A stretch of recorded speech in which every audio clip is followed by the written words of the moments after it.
विद्यार्थी आणखीन फारच कमी जमा झालेले आहेत. मग mid point of a segment काय पाहणार आहोत आपण? Mid point of a segment.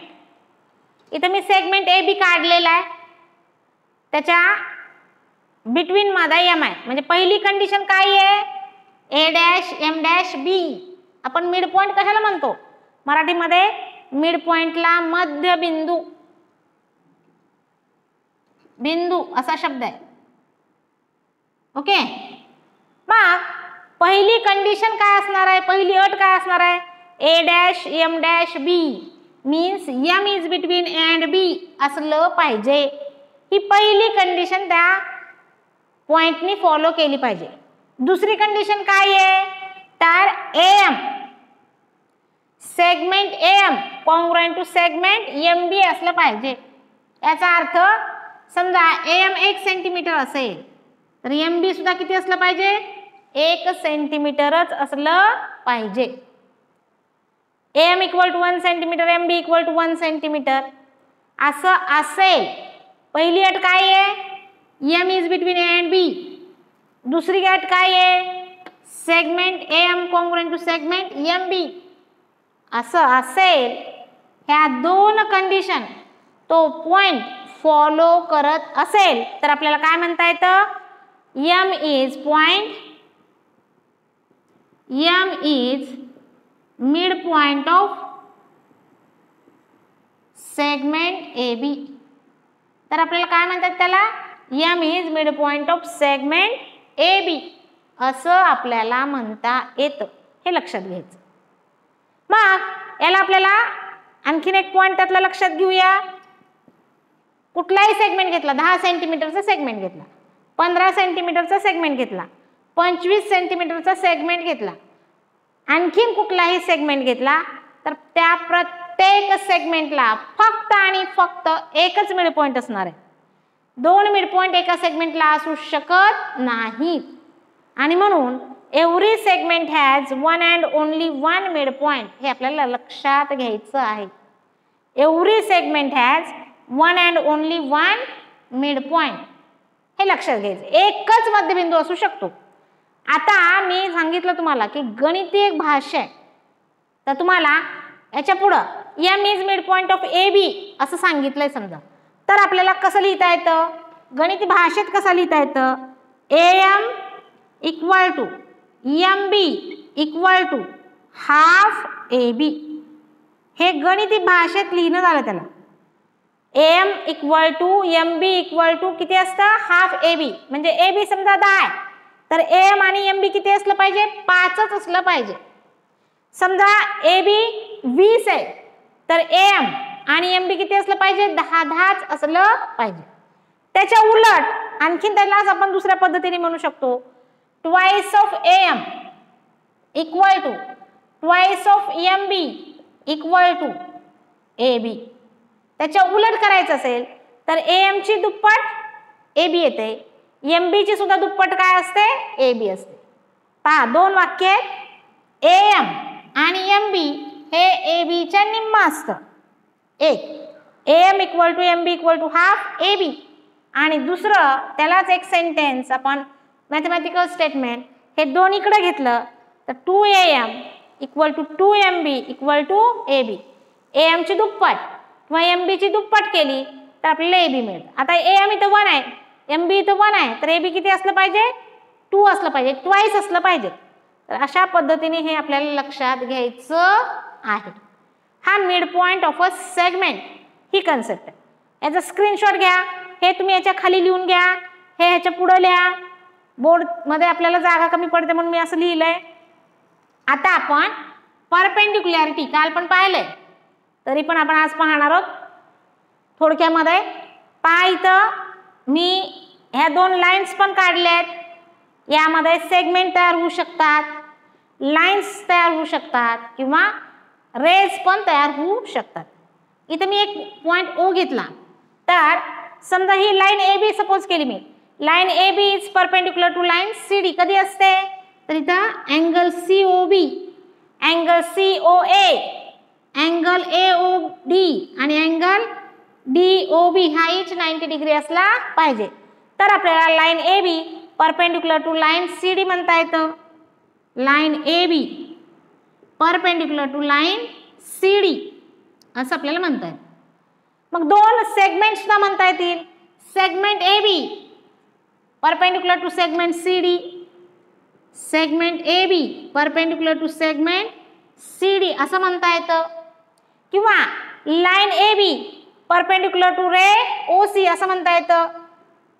Ray OC perpendicular to line AB असं म्हणता येतं. दोन रेज घेतले आपण. Ray OC perpendicular to ray OB असं म्हणता येतं. Ray OC perpendicular to ray OB असं सुद्धा म्हणता येतं. किंवा एक सेगमेंट घेतला आपण. Segment OC perpendicular to ray OB असं आपल्याला म्हणता येऊ शकतं. म्हणजे दोन लाईन्स परपेंडिक्युलर असू शकतात, दोन सेगमेंट्स परपेंडिक्युलर असू शकतात, दोन रेज परपेंडिक्युलर असू शकतात, एक लाईन एक सेगमेंट परपेंडिक्युलर असू शकतं, एक लाईन एक रे परपेंडिक्युलर असू शकतात, एक सेगमेंट एक रे परपेंडिक्युलर असू शकतात. हेच फक्त आपल्याला सांगायचं. म्हणजे कोणीही कोणाशीही परपेंडिक्युलर असू शकतं इतकंच यातनं आपल्याला सांगायचं आहे. आणि परपेंडिक्युलॅरिटी ही कन्सेप्ट लक्षात घ्यायची. त्याच्यानंतर पुढचा एक पॉइंट आहे distance of a point from a line. हे सगळ्यात महत्वाचं आहे. पहा इथं मी लाईन AB घेतली आहे. CD perpendicular to line AB आहे. पहा फिगर मध्ये एक लाईन AB घेतली आहे. इथं CD perpendicular to line AB आहे. आणि मग हे जे डिस्टन्स आहे समजा 1 सेंटीमीटर असेल तर आता मी त्याला जनरलाइज केलं A. तर हा C बिंदू लाईन AB पासून किती अंतरावर आहे? 1 सेंटीमीटर अंतरावर आहे असं आपल्याला म्हणता येतं. इथं परपेंडिक्युलर घेतल्याशिवाय हा C पॉइंट AB पासून किती अंतरावर आहे हे आपण सांगू शकत नाही. अशा पद्धतीची कन्सेप्ट आपल्या गणितामध्ये. CD perpendicular to line AB आहे. CD हे डिस्टन्स माहिती आहे आपल्याला स्मॉल a. तर आपल्याला म्हणता येतं point C is at a distance of A from line AB. Segment असू शकतो, इथं लाईन असू शकते, रे असू शकतो, काय पण असू शकतं. पण हे डिस्टन्स परपेंडिक्युलर असेल तर आणि तरच point C is at a distance of A from line AB असं म्हणता येतं. समजा इथं परपेंडिक्युलर नसेल तर आपल्याला ते म्हणता येणार नाही. C हा किती अंतरावर आहे AB पासून हे सांगता येऊ शकणार नाही. ही एक कन्सेप्ट सगळ्या विद्यार्थ्यांनी लक्षात घ्यायचं. एखादा लाईनच्या आउटसाइड मध्ये दिलेला पॉइंट हा त्या लाईन पासून किती अंतरावर आहे हे जर सांगायचं असेल तर आपल्याला परपेंडिक्युलर डिस्टन्स घ्यावं लागतं. आणि ते डिस्टन्स म्हणजे तो पॉइंट त्या लाईन पासून किती अंतरावर आहे हे ठरवत असतं. अशा पद्धतीने आपल्याला ह्या काही गोष्टी टेबल काढलेला आहे. The following table shows points on a number line and their coordinates. इथं वरच्या साईडला पॉइंट्स दिलेले आहेत, खालच्या साईडला कोऑर्डिनेट्स दिलेले आहेत. Decide whether the pair of segments given below the table are congruent or not. आपल्याला 3 एक्झाम्पल दिलेत. Segment DE and segment AB congruent आहेत का नाहीत हे ठरवायचं आहे, डिसाइड करायचं आहे. मग कसं सोडवणार? किती मार्काला पडू शकतं? 1 पडलं तर 2 मार्काला पडू शकतं. पहा segment DE congruent to segment AB आहे का हे आपल्याला ठरवायचं आहे. मग कसं ठरवणार? तर आपल्याला लेंथ ऑफ DE माहिती असली पाहिजे, लेंथ ऑफ AB आपल्याला कळली तरच आपल्याला हे 2 सेगमेंट कॉन्ग्रुएंट आहेत का नाही हे सांगता येईल. म्हणजे दोन्हीची लेंथ सारखी असेल तर 2 सेगमेंट्स आर कॉन्ग्रुएंट म्हणता येईल. If the lengths are not equal, then we can say that 2 segments are not congruent. आणि लेंथ काढायची असेल तर आपल्याला कोऑर्डिनेट्स ऑफ पॉइंट्स दिलेले आहेत. लेंथ म्हणजेच डिस्टन्स आहे तर आपल्याला डिस्टन्सेस काढावे लागतील. D चं डिस्टन्स काढावं लागेल, AB चं डिस्टन्स काढावं लागेल आणि त्यानंतर आपल्याला ठरवता येईल. मग आपण काय करूया? पहिल्यांदा डिस्टन्स बिटवीन डी काढूया अगोदर. Is nothing but length of D. हे काढायचं आपल्याला. कसं काढणार? Coordinate of point D J आपण पूर्वी केलेलं आहे. काय आहे? Is -7 coordinate of point E is किती आहे? पहा ईचा कोऑर्डिनेट किती आहे? 9. कोणता कोऑर्डिनेट मोठा आहे?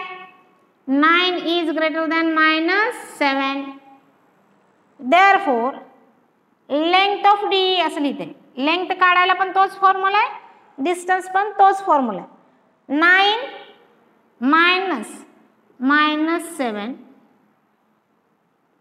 9 -7 इक्वल टू 16.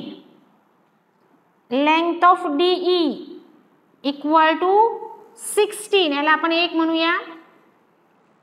आता काय करूया पहा. आता आपण एबीचं डिस्टन्स काढूया. त्याच्यासाठी आपल्याला कोऑर्डिनेट ऑफ पॉइंट ए लागणार आहे. काय आहे पहा? Coordinate of point A is -3. Coordinate of point बी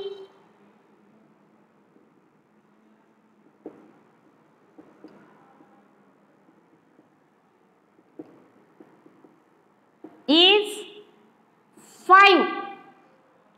आता परत कुठला संख्या मोठी आहे? 5 इज ग्रेटर दॅन -3. आणि मग length of A B equal to 5 -3 असं आहे. तर 5 मायनस काय होईल? +3 equal to 8. Length of A B किती आली? 8. ह्याला आपण सेकंड म्हणूया. लेंथ ऑफ डी काढली आपण डिस्टन्सच्या फॉर्म्युल्याने.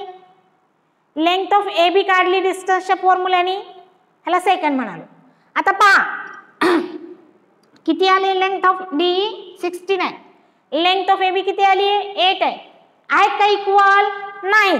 Therefore length of DE is not equal to length of A B. कारण लिहायची पद्धत आता 9वी 10वी पासून सुरू असते. From 1 and 2. ओके, असं आपल्याला म्हणतात. आणि हे इक्वल आले नाही याचाच अर्थ they are not congruent.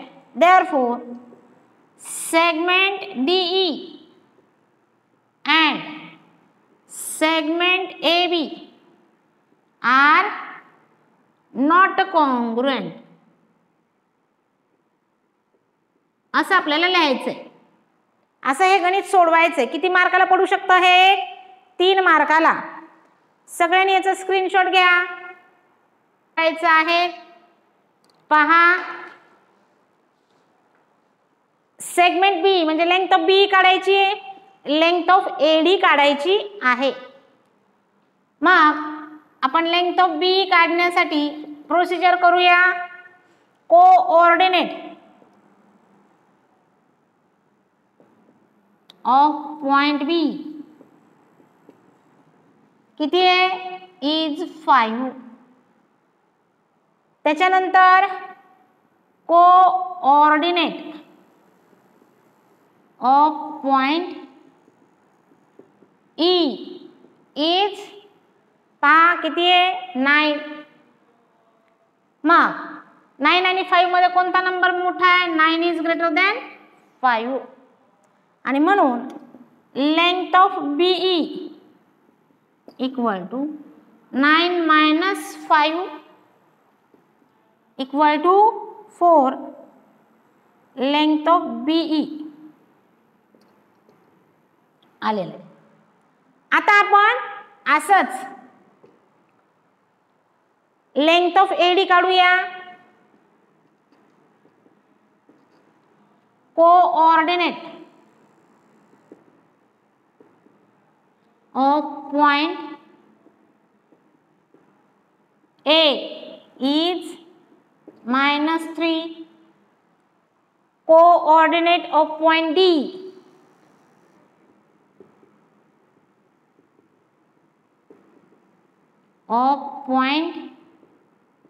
D is -7. आणि मग आपल्याला लेंथ ऑफ एडी काढायची असेल तर अगोदर ठरवावं लागेल -3 आणि -7 मध्ये कुठली संख्या मोठी आहे. विचार करा. सगळ्यांचं उत्तर तयार आहे. -3 इज ग्रेटर दॅन -7 आणि मग therefore length of AD equal to -3 -7 -3 minus plus होईल 7. Length of AD equal to -3 + 7 किती होतं सगळ्यांना माहित आहे. हे आले पाहिजे इंटिजर्सची रूल 4. याला आपण सेकंड म्हणूया. आता फर्स्ट पहा length of B equal to 4 आहे. सेकंड पहा length of AD equal to सुद्धा 4 आहे. Therefore length of BE equal to length of AD from 1 and 2 असं आपल्याला म्हणता येईल. Length of BE equal to length of AD from 1 and 2 आणि असं असेल तर आपल्याला काय म्हणता येतं सेगमेंट बी कॉन्ग्रुएंट सिम्बॉल माहिती आहे तुम्हाला. कॉन्ग्रुएंट टू सेगमेंट एडी आहे असं आपल्याला म्हणता येतं. अशा पद्धतीने हे एक्झाम्पल तुम्हाला सोडवायचं आहे. सगळ्यांनी याचा point M is mid point of segment A B दिलेलं आहे. वाटलं तर फिगर काढूया. फिगर तुम्हाला मी सांगितलंय रूल. फिगर ही पेन्सिलनीच काढायची आहे. पेननी फिगर काढली तर ती अलाउड नाही. ए बी दिलेलं आहे आपल्याला 8. तोंडी उत्तर आहे. एम किती असेल 4 असेल. बीएम पण किती असणार आहे 4 असणार आहे. पण ते लिहायचं आहे आपल्याला. Point M is mid point of segment A B. हे गिवन आहे. गणिती भाषा मी तुम्हाला आता मगाशी सांगितले तसं लिहायचं आहे. M equal to M B equal to half A B. हे लिहिलं. हे तुम्हाला लिहिता आलं तर मिड पॉइंटची कन्सेप्ट कळली आहे. किंवा तुम्हाला असं दिलं असेल तर M is mid point of A B हे लक्षात आलं तर तुम्हाला मिड पॉइंटची कन्सेप्ट कळली आहे असा त्याचा अर्थ होतो.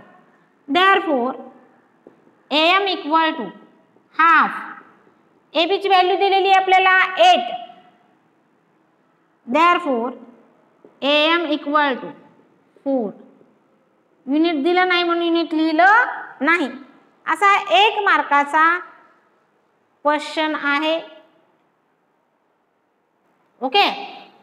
पहा point P is the mid point of segment CD दिलेला आहे. आपण आपल्याला समजावून फिगर काढूया. CD point P is mid point of CD दिलेला आहे. CP दिलेला आहे 2.5. तर साधं गणित आहे. मिड पॉइंट आहे P म्हणजे CP इक्वल टू PD आहे. हे 2.5 आहे. हे सुद्धा किती होईल 2.5 होईल. आणि यांचं सम म्हणजे काय होईल CD होईल. पण डायरेक्ट लिहिलं आपण तर किती होईल 2.5 अधिक 2.5 5 येईल. तर आपल्याला हे लिहायचं आहे. असंही करता येईल तुम्हाला. CP equal to PD. CP 2.5 आहे तर PD सुद्धा 2.5 येईल. आणि CD equal to CP plus PD 2.5 plus 2.5 equal to 5. ही सुद्धा एक मेथड होऊ शकते. तुम्हाला माहितीसाठी सांगते की गणितामध्ये एक एक्झाम्पल वेगवेगळ्या पद्धतीने आपल्याला सॉल्व्ह करता येऊ शकतं.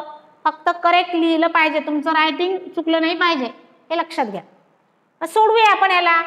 लिहूया point P is the mid point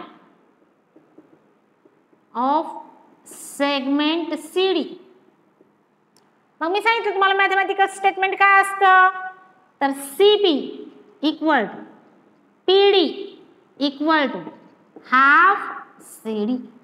हे एक मॅथमॅटिकल स्टेटमेंट आहे मिड पॉइंटसाठी. पण आता आपल्याला CD काढायचंय म्हणून आपल्याला उलट पण लिहिता येतं. CD equal to 2 into CP असं सुद्धा लिहिता येऊ शकतं.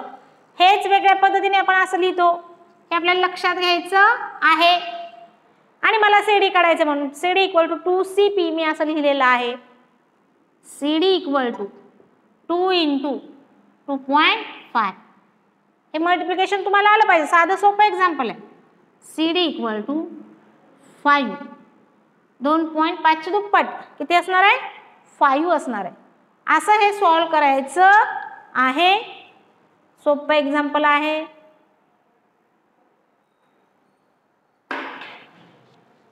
कंपेअर करायचं, तुम्हाला माहित आहे लेस दॅन ग्रेटर दॅनचं सिम्बॉल वगैरे सगळं माहित आहे. तर AP 5 आहे, BP 2 आहे, AP 3.4 आहे. सगळ्यात लहान संख्या कोणती आहे, 2 सेंटीमीटर इज लेस दॅन.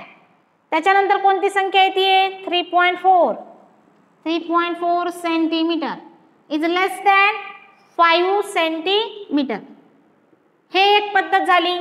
किंवा दुसरी पद्धत काय असेल, 5 centimetre is greater than 3.4 centimetre is greater than 2 centimetre. दोन्ही पद्धतींपैकी कुठलीही पद्धत केली तरी चालेल. 2 सेंटीमीटर म्हणजे कुठलं सेगमेंट आहे, BP इज लेस दॅन. 3.4 म्हणजे काय आहे, AP is less than AB. वाचायचं कसं, BP is less than AP is less than AB असं करू शकता. किंवा इकडं 5 म्हणजे काय आहे, AB आहे, इज ग्रेटर दॅन 3.4 म्हणजे काय आहे, AP इज ग्रेटर दॅन 2 म्हणजे काय आहे, BP. AP is greater than AP is greater than BP. अशा पद्धतीने तुम्हाला हे सॉल्व करता येऊ शकतं. दोन्हीही